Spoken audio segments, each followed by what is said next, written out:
Bonjour à toutes et à tous, ma team Kiffer, j'espère que vous allez bien.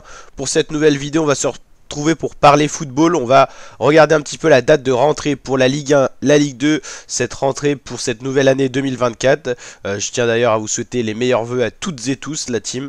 On va encore faire de belles choses sur YouTube ensemble. Donc en tout cas, c'est parti pour parler un petit peu Ligue 1. Donc les affiches de la 18e journée qui reprendra dès le 12 janvier. Donc il y a encore un petit peu de marge.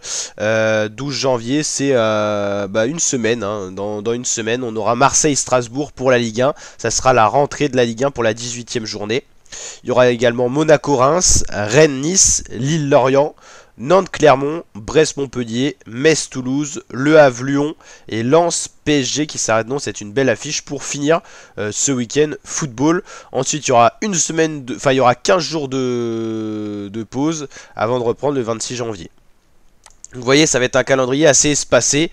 17 rencontres pour l'instant. En Ligue 1, on est donc à la moitié. C'est le fameux calendrier d'une Ligue 1 à 18 équipes. Il y a 17 rencontres en aller et en tout, il y en a 35. Donc là, c'était la moitié.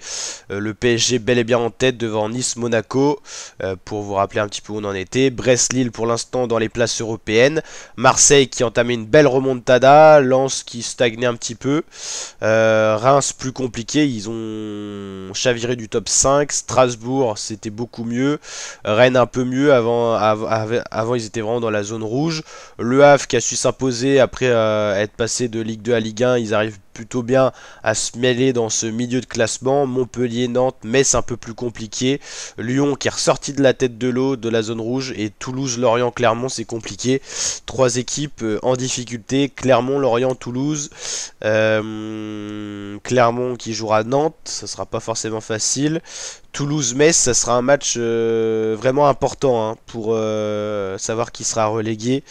Ouais, là, tous les points vont commencer à compter à ce moment-là de la saison. Donc voilà. Au niveau de la Ligue 2, c'est un petit peu pareil. Ouais, il n'y aura pas le match le vendredi, mais ça enchaînera dès le samedi jusqu'au lundi pour la 20e journée. Pareil, 19 journées, c'était la moitié. Donc là, ça va recommencer. Saint-Étienne-Laval, un match important.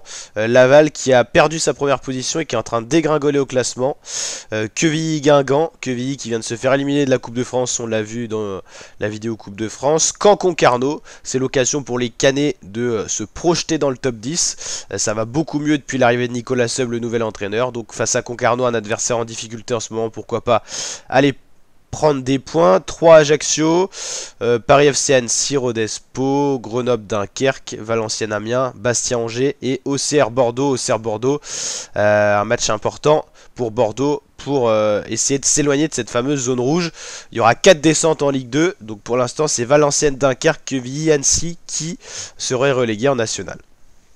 En fait, c'est la Ligue 1 de l'année dernière. Hein. La Ligue 1 de l'année dernière, ils passaient de 20 à 18 équipes. Bah là, c'est pareil. La Ligue 2, ils passeront de 20 à 18 équipes. Mais donc, il y a 4 descentes à la place de 2 normales.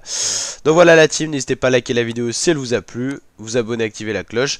Et puis pour le national, ça reprend à peu près aux mêmes dates. Le 12 janvier pour Le Mans-Niort. Voici un petit peu les affiches. Et pareil, là, c'était pas vraiment à la mi-saison. Voilà, il faut 17 matchs pour être à la mi-saison. Il y avait quelques matchs de retard en plus pour certaines équipes. Au niveau national, c'est un petit peu moins organisé. Mais voici le classement. Allez la team, je vous dis à très bientôt. N'hésitez pas à lâcher le petit pouce bleu des familles, le petit abonnement. Je vous dis à très bientôt. Ciao l'équipe.